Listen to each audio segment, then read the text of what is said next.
Faith became my cage, and the house of God my hunting ground.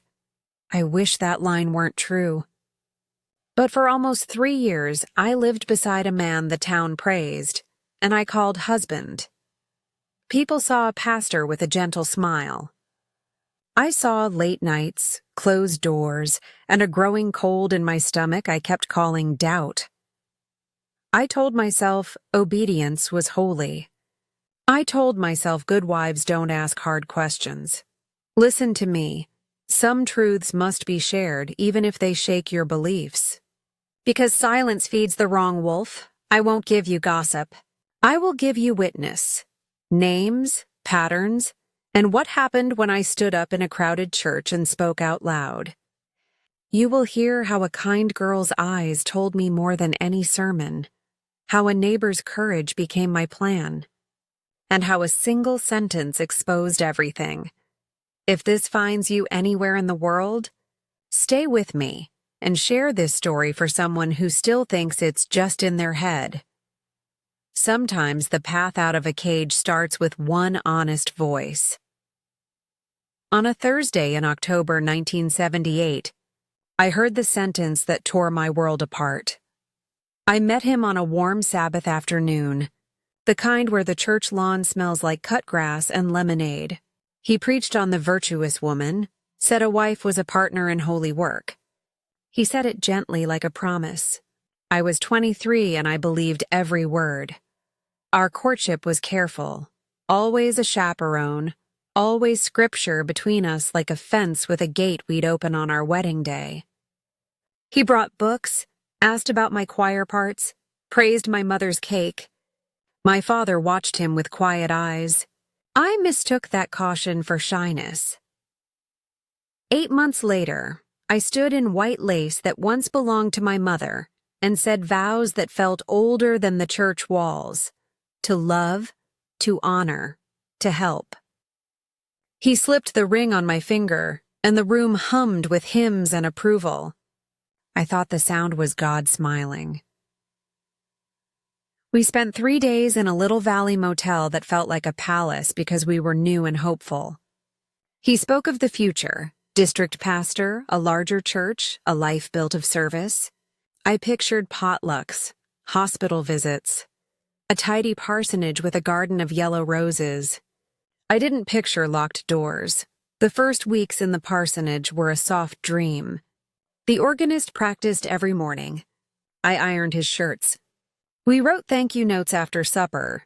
He held my hand in the pew, squeezed twice, once for I'm here, once for we are blessed. When he preached, people cried. When he prayed, people leaned toward him like flowers to light. Then came the late visits. An emergency counseling, he'd say, setting his plate in the sink. Marital pain doesn't keep office hours. And who was I to argue with pain? He'd return after midnight, gentle again, as if kindness could erase the clock. He developed a confidential method, he told me. Some struggles were too private for open doors. We must protect their reputations, he said. You would not want a fragile soul to feel exposed. The word fragile made me feel like a bully for even thinking twice. But there is a small ledger inside a wife's heart. Even when she won't write in it, the numbers add up. 3 details every wife notices. If she lets herself look. The scent of someone else's perfume that isn't left by a handshake. It lingers past a hymn and into the night. The careful timing, late afternoons that turn to evenings, the same days each week, the same names in passing. She needs extra prayer. She is new to town. She is very sincere. The eyes, not his, but theirs, red from tears, wide with something that is not relief. Girls who used to chat in the kitchen now slip past me with "Thank you, sister," and a stare that lands just short of my face. I told myself I was jealous of the ministry. I told myself a pastor's wife must not be small. I laid out tea trays, baked cookies, and folded napkins with little doves in the corners. I listened to the murmur behind his office door and named it healing. Once I stood by that closed door with a plate of warm slices. I almost knocked. My hand hovered, then lowered. "Confidential," I whispered to the wood. "Protect the fragile." I set the plate down and walked away. The phone began to ring more often. If he answered, the call became long and low with pauses. If I answered, there was a breath, then a click. Once I said, "Hello, hello," into an emptiness that felt like a person hiding. When I asked, he smiled the way a teacher smiles at a child who can't see the chalk marks. "Wrong numbers, my love." Some people hang up when they hear a woman answer. I wanted to believe that. I tucked the question back where the others lived. The next evening, as the sun slid behind the church roof and the parsonage windows turned to mirrors, the phone rang again. I lifted the receiver, breath, a faint scrape. Then the line went dead. The human heart keeps time, even when the mind won't count. Weeks became months, and the same small beats repeated until they made a song I didn't want to hear. Tick, Jessica. 20, new to town, curls like a ribbon down her back. She asked where the hymnals were stored and stayed after to stack chairs with me. She laughed easily, the way young people do before the world teaches them caution. "Pastor said I can come by for special Bible studies," she told me, eyes bright. "He says I have questions worth answering." Tuesdays at 4 became Thursdays at 4. Then the door shut tighter. Then the eyes reddened. Then the laughter folded away like a dress returned to a box. "One Sabbath she didn't come. Moved for work," he said. "Pray for her." I did. I prayed and baked and told myself I was being dramatic. Talk. Ashley. 22, married, wore a wedding ring she twisted when she talked. "We're struggling," she whispered in the kitchen, soap bubbles clinging to her wrists. He offered counseling, structured and confidential, and reminded me that some burdens need quiet rooms. Ashley's voice grew smaller each week. She avoided me, then avoided the women's circle, then avoided the church. Her husband asked for distance, he said. "Sometimes couples need space." I nodded like a good partner and put away cups that suddenly felt heavy. Tick. Kimberly. 25, a widow. She sang alto, steady and low, the kind of voice that holds a choir together. "Grief is tricky," he told me, picking up his keys. "She needs careful guidance." Kimberly came for 3 months, always at dusk. She stopped singing. She started flinching when someone said his name too suddenly. One day, she left a pie at our door with a thank you note that did not say what it was thanking for. Then she was gone. "A fresh start," he explained. "Healthy?" I told myself the same word and tried to swallow it whole. Tuck, Megan. College student, bright as a penny, full of plans. He called her promising, which sounded like a blessing. "Advanced studies," he said, as if the Bible had chapters only some were allowed to read. She smiled less. She sat farther back. She looked at the floor a lot and wore long sleeves in July. University pressure, he decided for both of us. We should be kind. I set out the good teacups and chose the floral napkins because what else could I do that looked like kindness? Tick, Tiffany, young mother, always rushing, always apologizing. She needs support, he said, and boundaries. Boundaries, such a holy word when used to guard the right things. She came in with diaper bags and left with red eyes. After 3 weeks, she avoided the nursery hallway, then the church steps, then the whole street. "Financial troubles," he suggested gently. "People move on." The way he said it made grief sound reasonable. Each story had its own names, clothes, and schedules. But the outline never changed. New face, praise for sincerity, private counsel, closed doors, red eyes, sudden distance, tidy departure. I kept the rhythm like a hymn I didn't want to know. I told myself not to be suspicious. Suspicion felt like sin. Doubt felt like betrayal. I repeated his phrases until they became mine. Confidential, fragile, protect their reputation. Sometimes, late at night, I would stand in the hallway and watch the strip of light under the office door. I'd listen to the murmur and picture prayer. I'd press my palm to the wood and feel the grain under my skin. And I would choose to be the woman I was taught to be. Loyal, supportive, quiet. If you're listening and recognizing this rhythm in your own life, I want you to hear this. Patterns are a kind of proof. They are not gossip. They are the math of repeated harm. I did not know that yet. I only felt the weight of it and called it worry. The phone kept ringing. Breath. Click. The tea kept steeping. The cookies kept cooling on racks. My smile kept doing its job, and the pews kept filling. People said my husband was building a strong church. Then Emily arrived, young, devout, and alone. It was a warm Thursday in October. I was in the kitchen, baking cornbread to cool the house and calm my nerves. Emily was due at 4. At 3:50, the bell rang. She slipped past me with a polite hello that did not reach her eyes. The office door closed. The curtains drew.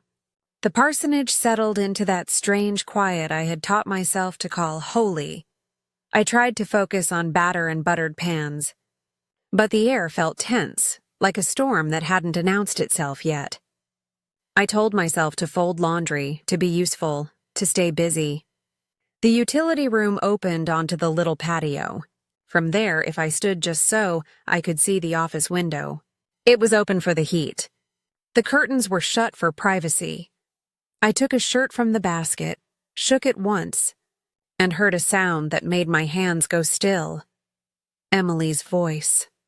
Small. Frayed. No. Then again. No. Not the stubborn no of a teenager. The brittle no of someone bracing for a thing they cannot name. I moved closer to the window. The yard smelled of late roses and clean soap.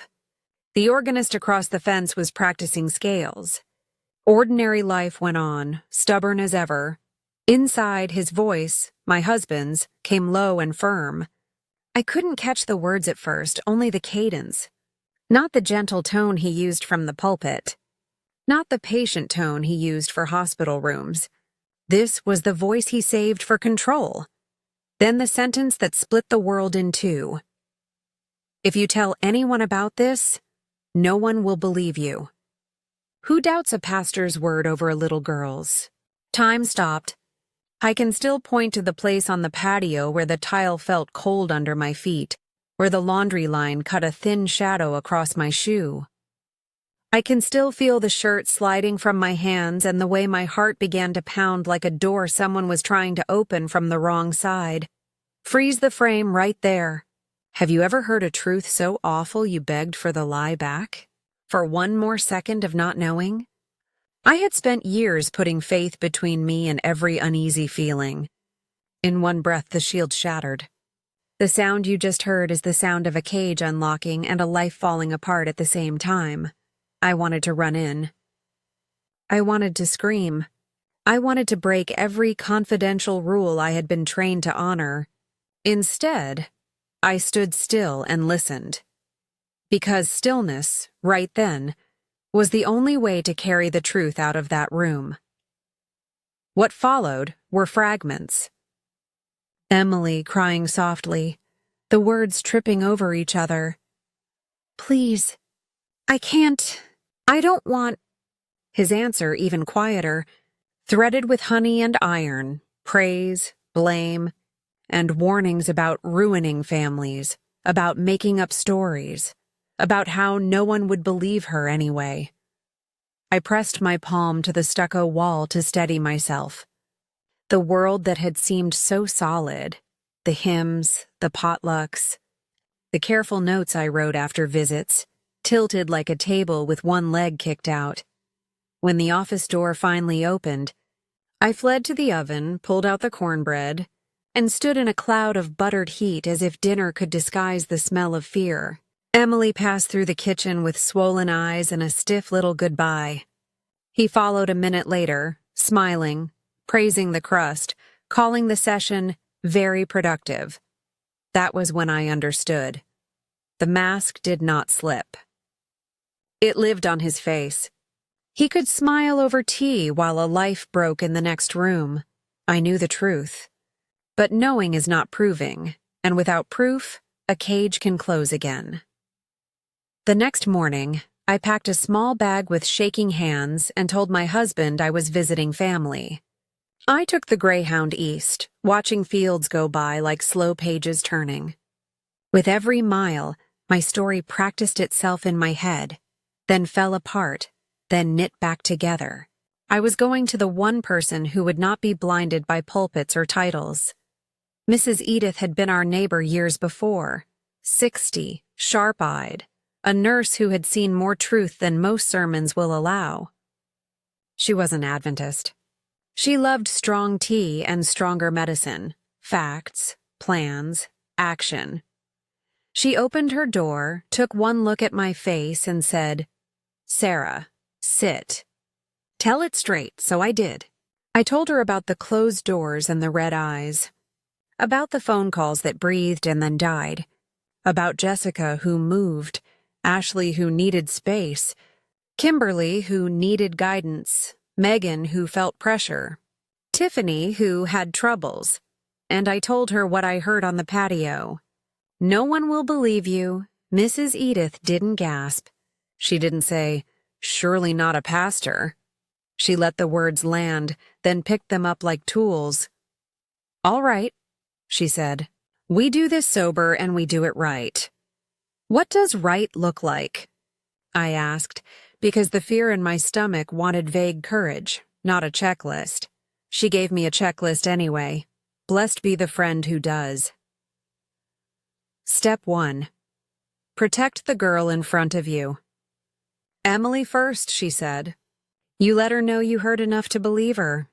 You do not make her tell it all at once. You give her choice, privacy, and a place that isn't his office. You tell her, you are not alone, and none of this is your fault. Step 2. Find the pattern in names, not feelings. Locate the others. Jessica, Ashley, whoever you can. You don't need all the details today. Just confirmation of the same method. Dates, times, phrases he repeats. Patterns convince people who don't want to be convinced. Step 3. Document without drama. Write everything down as soon as you can. Times, places, who saw what. If you can safely keep any notes, do it. If not, leave them with someone you trust. Me, if you must. And if you ever can record his words safely and legally, do it. But don't risk the girl for evidence. Step 4. Prepare your exit before you speak. You cannot go to war from inside the enemy's tent. Line up a spare key, a place to sleep, a bag with papers and some cash. If he learns that you know, he'll move fast to control the story, and maybe you. Step 5. Choose the stage wisely. Private complaints can be buried. Public truth forces a crowd to choose. If, and only if, the girl is ready, and others will stand beside her, a public moment may keep him from isolating each of you. I wrote each step in a plain notebook, my hands finally steady. Practical words are merciful that way. They give you something to hold when the floor feels thin. Before I left, Mrs. Edith took both my hands. 2 more things, she said. 1, none of this is your fault. 2, later, maybe not soon, you'll need to forgive the girl you were for not seeing sooner. Do the work now so she survives to be forgiven. On the bus back, the sky looked colder. The parsonage would be exactly where I left it. Same curtains, same dishes, same door with confidential on the other side. But I was not the same woman riding toward it. I waited for a moment that felt safe. Wednesday prayer meeting gave me an opening. After the service, the women cleaned cups in the church kitchen. Emily stood alone at the sink, shoulders tight, eyes on the soapy water. I dried my hands on a towel, stood beside her, and spoke softly so only she could hear. "Emily," I said, "I need to tell you something important. I believe you. You are not alone. We can make a plan together, somewhere safe, not here." "Will you meet me?" She went very still. For a heartbeat, I thought she would run. Would she trust me? She didn't look at me right away. The dishwater ran over her hands like a curtain she could hide behind. In the church kitchen, you learn to keep your voice small. Gossip echoes in tiled rooms.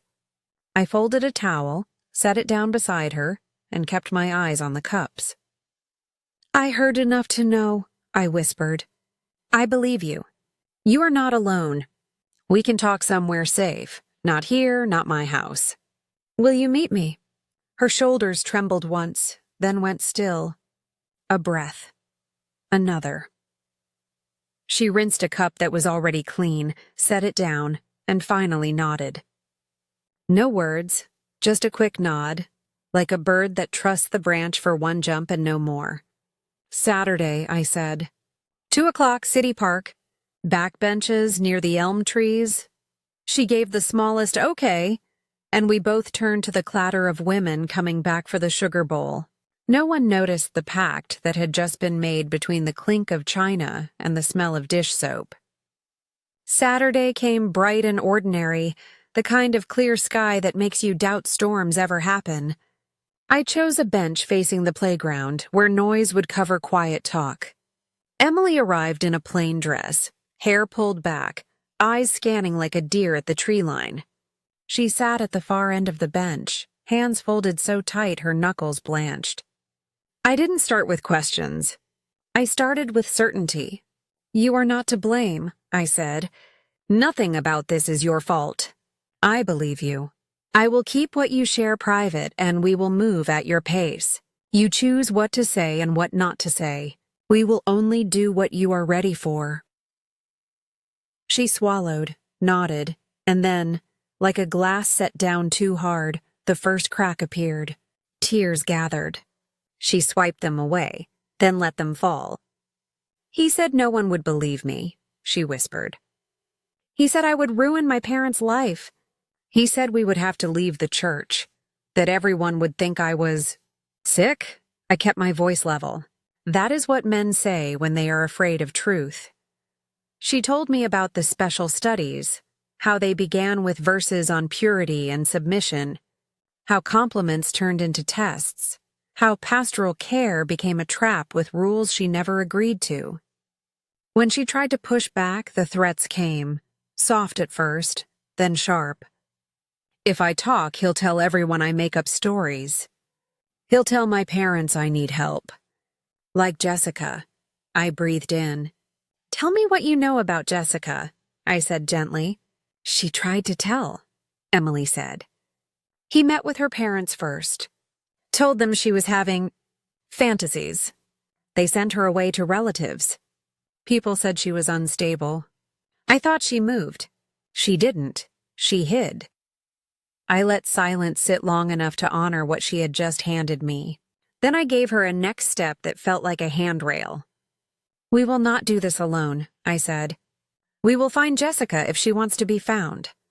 We will look for the others. You won't have to stand by yourself." She shook her head, fear spiking. "If he finds out, he said he would hurt you. He said he would make everyone hate you." "He might try," I said. "But lies don't age well in daylight. We'll be careful. We'll pick our moment, and I will not leave you." Her shoulders loosened. The crying changed, less like breaking, more like relief. People passed with strollers and paper cones of peanuts. No one knew a life was tilting back toward the truth on a public bench. We made our pact out loud. She would keep meeting me only in open places. She could stop any time. She would tell me names if she wanted, not details. I would write dates and patterns, not force memories. We would choose one trusted adult for backup, Mrs. Edith. We would prepare a safe place to go. Then she lifted her chin, brave in a new way. I can help you find Jessica, she said. And maybe Ashley. And Megan. I think I know where to start. A map began to form between us. Streets, doorways, last known workplaces, the places where girls disappear from congregations without anyone asking why. We stood, two small figures in a big ordinary park, and turned toward the names. To find the others. We followed names like breadcrumbs through a town that preferred tidy stories. Emily gave me streets. Mrs. Edith helped me sort hours from hearsay. I wrote everything in a plain notebook. Dates, places, phrases he repeated.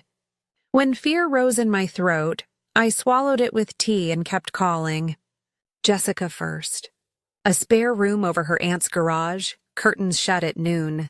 She opened the door with a caution that looked older than her face. We didn't rush. We sat on milk crates, hands around chipped mugs. I'm not here to make you say anything you don't want, I began. I only want to know if what happened to you felt like what's happening to other girls. She watched me for a long time, then nodded once. Her story came out in simple sentences. He said I was special. He asked for confidential talks. He told me purity meant obedience. When I resisted, he told my parents I was unstable. She pressed a tissue to her lip to stop its trembling and finished. He changed my name in my own house, from daughter to problem. Ashley next. A rented duplex 2 towns over. A pot of soup on the stove. A calendar with blank squares. Her husband had suggested the move.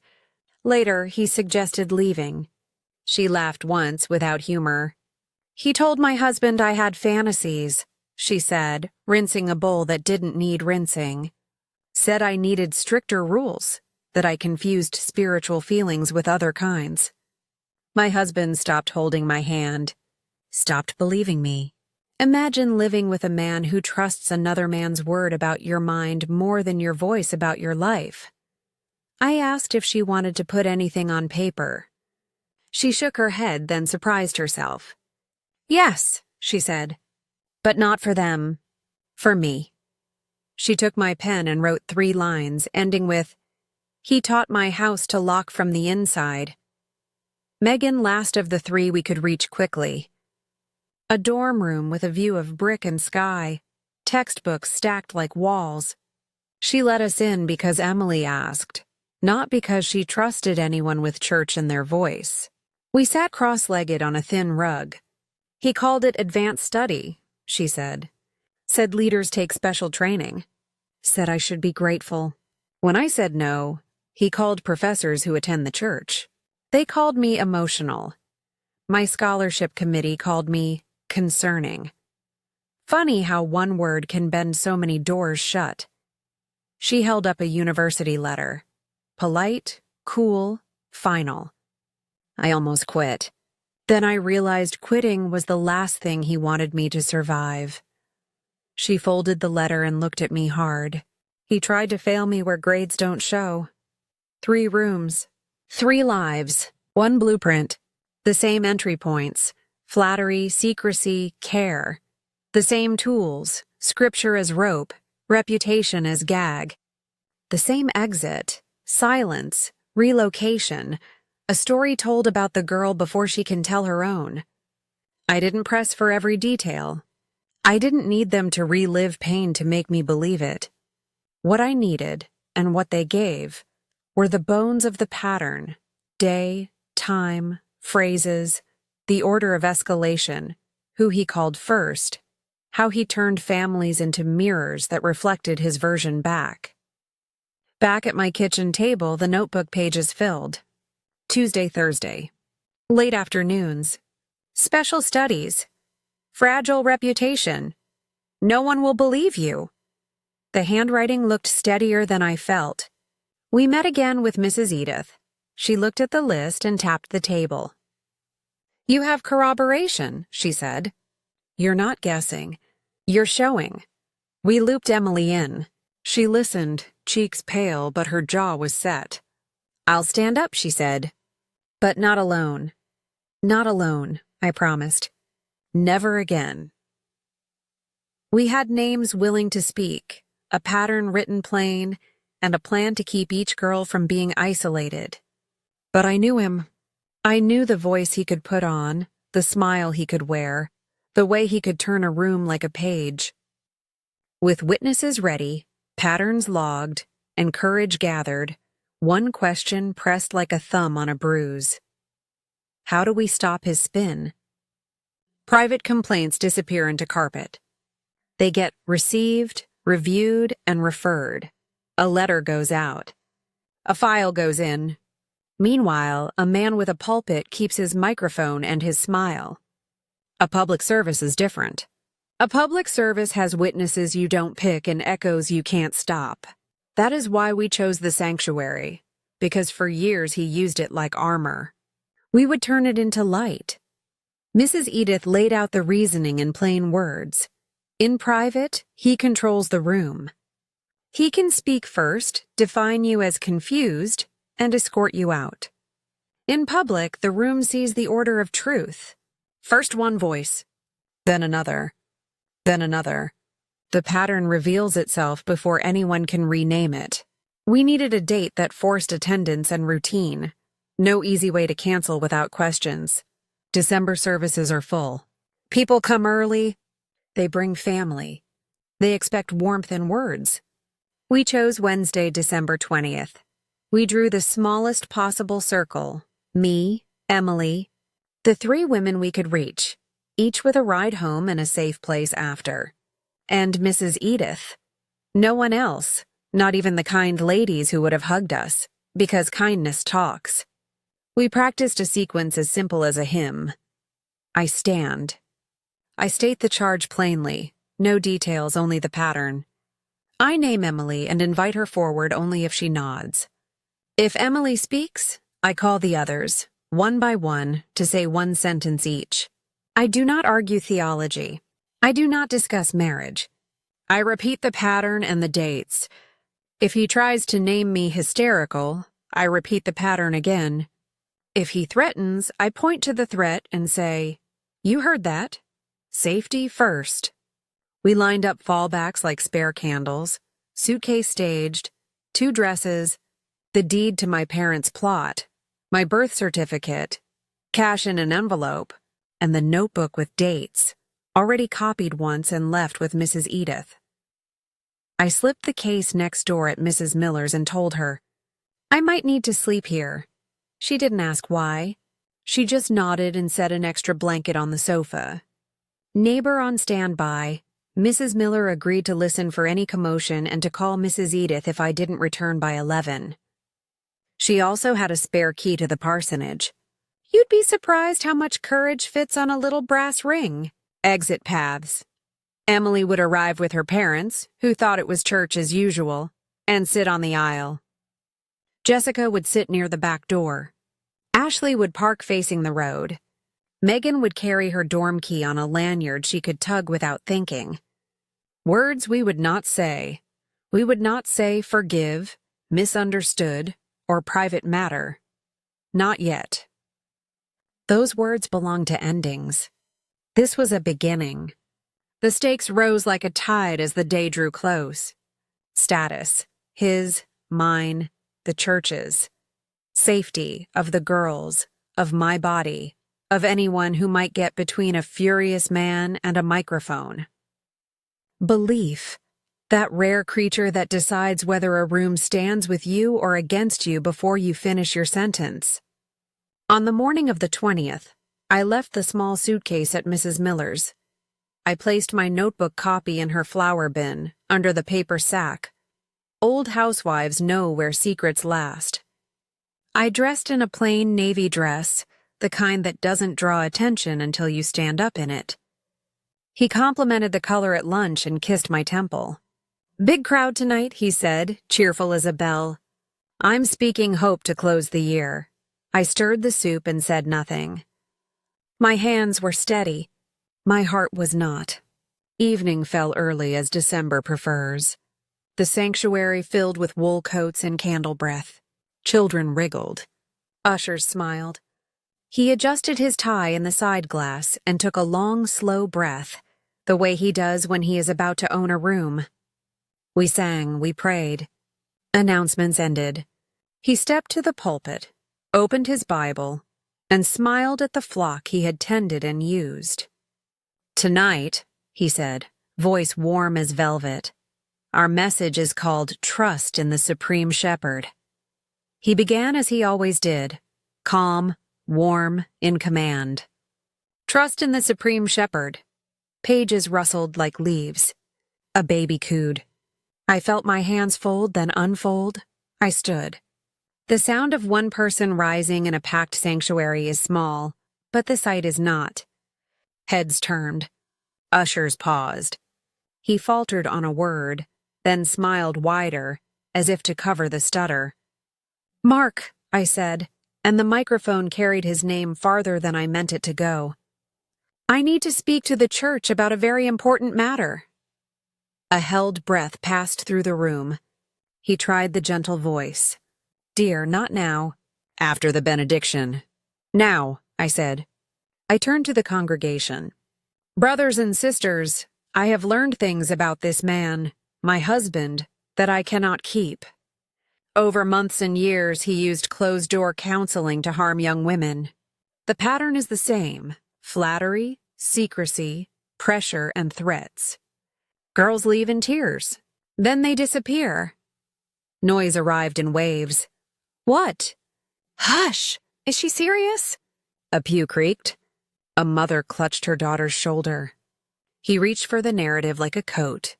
"Friends, my wife is unwell. Ministry is hard. We will discuss this privately." I didn't argue feelings. I named facts. Tuesdays and Thursdays. Late afternoons. Special studies. No one will believe you. Silence dropped. Heavy. Listening. "Emily Davis," I said, voice steady. "If you are willing, come." She stood from the middle pew, legs trembling but face set. Her parents froze, her father's hand half raised, her mother's mouth open in a silent plea. Emily stepped into the aisle and walked to the front with the care of someone crossing ice. "Emily," he coaxed, honey poured over a blade. "You don't need to do this. You are a good girl who sometimes confuses." She lifted her chin. "Pastor, for 4 months you forced me into things I did not want. You said if I told anyone, you would make my parents leave this church. You said no one would believe me." The room broke.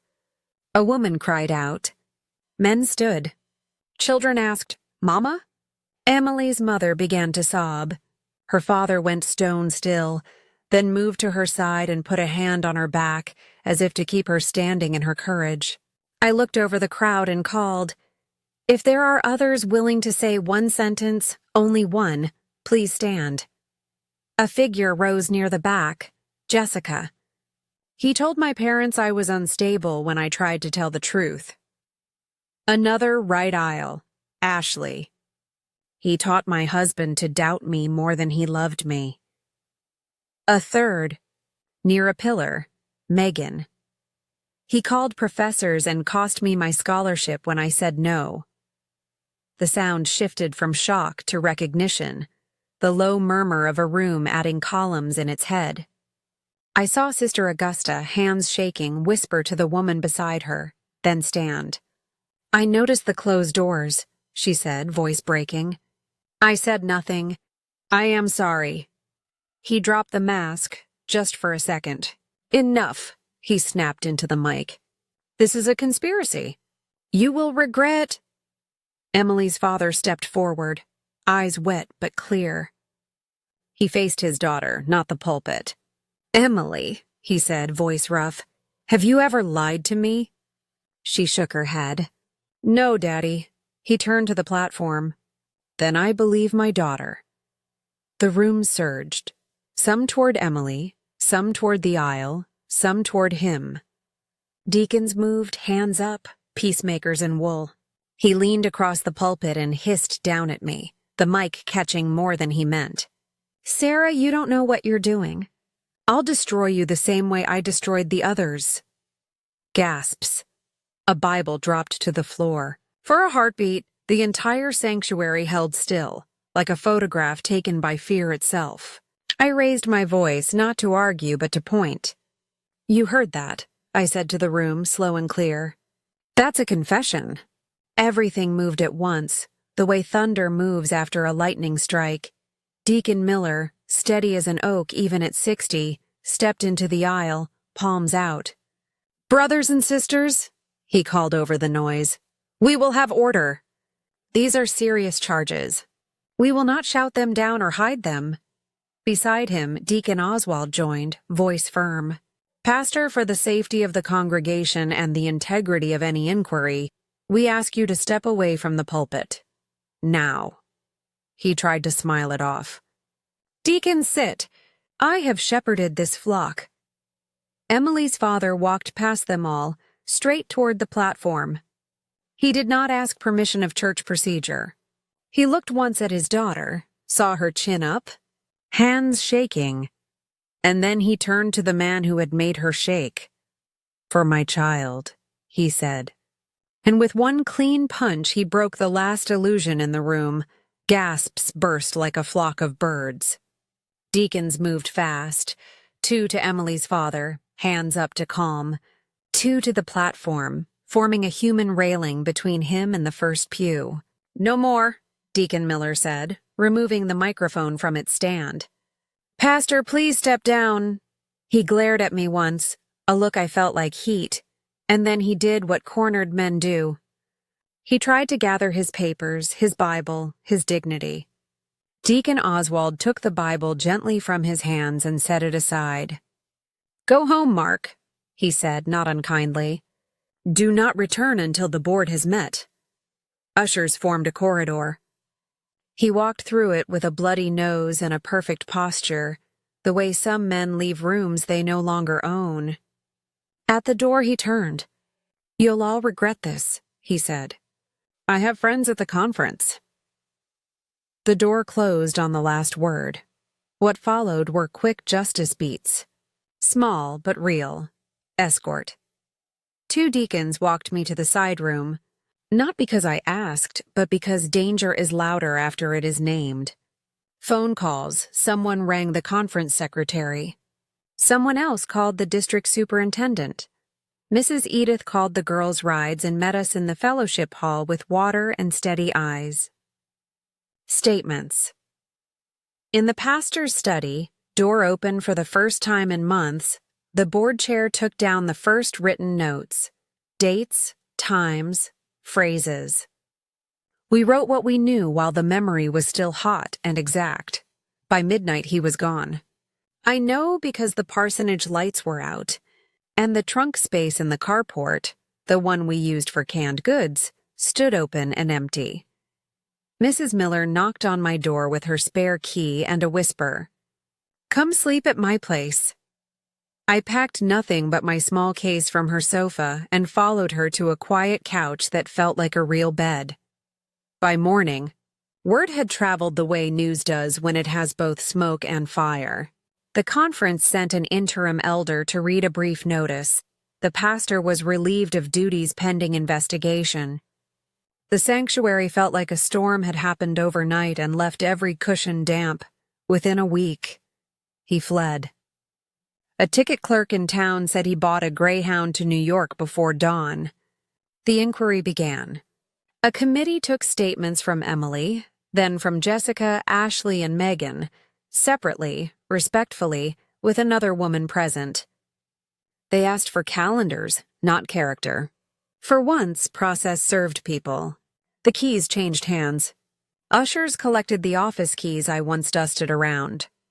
The study was sealed until the committee could inventory it. The pulpit went quiet. A lay elder read psalms instead of a sermon, and then dismissed us early. Justice is never as fast as anger wants, but it moved. We felt it in small ways. Girls no longer sitting on the aisle closest to his door. Mothers looking their daughters in the eye when they asked, "Are you all right?" Deacons learning to say, "We will listen before we will advise." Then the other tide came in, whispers at the grocer, cold shoulders at the post office, a woman at the pharmacy who would not meet my eyes. "She could have handled it privately," someone said just loud enough for me to hear. "Ambitious," another murmured. "Jealous," another offered, as if they were choosing a flavor. I had expected his anger. I had not expected the room to tilt against me after I opened its windows. The investigation had started. He was out. The pattern was on paper, and still, a new storm gathered, aimed not at him, but at me. In the denomination's language, they called it removal from fellowship. In ours, it meant he was no longer pastor. Papers were signed. His ordination was withdrawn. A short letter went to other churches with careful words that said enough without saying everything. It wasn't a jail cell, but it was a door closing that he could not sermon his way through. The reactions did not come in one voice. Some women hugged me in the parking lot, quick and fierce. Some men shook my hand and stared at their shoes. A few stood at a distance with folded arms, as if grief were contagious. One sister brought me a casserole and said, "I'm sorry for what you went through," and then whispered, "But perhaps you could have kept it private." I thanked her for the food and let the second sentence fall to the floor. When you speak a hard truth, loneliness moves in with its suitcase. I rented a small room over a hardware store and slept on a narrow bed that made sitting up feel like rising from a boat.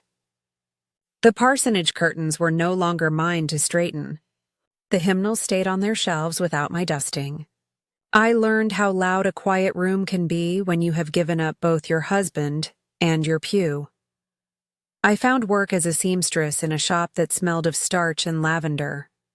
People brought me torn hems and hopeful dresses, and I discovered that healing can look like making straight lines where there were once gaps. Stitch by stitch became more than a craft. It became a prayer I could finish each day. A dress that lay wrong could, with patience, lie right. A seam that pulled could be eased. Fabric forgives if you meet it with small, faithful hands. Time passed the way time does when you don't watch it. Slow in the morning, quick in the evening. I made myself a chart no one saw. Week 1, learn the bus schedule. Week 2, cook 1 pot of soup and eat it at a table, not over the sink. Week 3, write down 1 good thing each day, a customer's thank you, a sunset through the alley, the first night I slept 2 hours without waking. Month 2, move my suitcase from the corner to the closet. Month 3, add a fern to the windowsill. Name it Mercy. News of the others reached me in small, important notes. Emily and her family moved away by spring. Before they left, she came by the shop with a paper bag of cookies and the shyest smile. "I can breathe again," she said. I didn't know breathing could feel like this. Jessica wrote from her aunt's, then later from a tiny apartment with yellow curtains. "People believe me now," she said. "Belief is like light. It shows you dust, but it also shows you a way to clean." Ashley separated, then found a job at a bakery where the ovens start before dawn. "It helps," she wrote. "You can't lie to bread. It rises or it doesn't." Megan transferred to another college and sent me a program from her graduation. "For the record," she wrote in the margin, "he didn't fail me." At the shop, women sometimes came in and stayed longer than their alterations required. They would talk about nothing for a while, hymns and holidays, then lower their voices and say everything. I learned to keep a box of tissues under the counter and a pencil within reach. Dates, patterns, names they weren't ready to say out loud. I didn't take on a cause. I offered a chair, there were setbacks. A letter arrived with his handwriting once. Thin apologies, thick excuses. I folded it in half and placed it, unread, in a drawer I labeled "Not Today." Some Sundays I stayed in bed and let silence do the singing. Some nights guilt climbed the stairs and sat on my chest, asking the same old question. Why didn't you see sooner? Stitch by stitch, the ache didn't leave, but it learned where to live. It moved from the center of me to a corner where I could nod at it without letting it run the house. People asked, "Do you forgive him?" That wasn't the first forgiveness I needed. The harder question lived in my mirror. Can I forgive the younger me, the one who baked the cookies and believed the smile? People ask if I lost my faith. I didn't. I lost my illusion, and that is not the same thing. I learned to separate the quiet I feel when I pray from the noise that men can make with robes and titles. My faith is a small light in a small room, steady as a candle on a kitchen table. Institutions can be helpful. They can also be wrong. God did not fail me. Paperwork did. Life went on, not with trumpets, but with breakfasts. Years later, I married Wayne, a mechanic who keeps his promises the way he keeps his tools. Clean, simple, where you can see them. We built a home that smelled like coffee and motor oil and Sunday pancakes. We raised 2 sons, Michael and David, who grew tall and kind and learned early that love is measured in how you listen. When they were old enough, I told them the whole story. They did not look away. They put their hands over mine, big now, warm, and said what I wish I had heard sooner.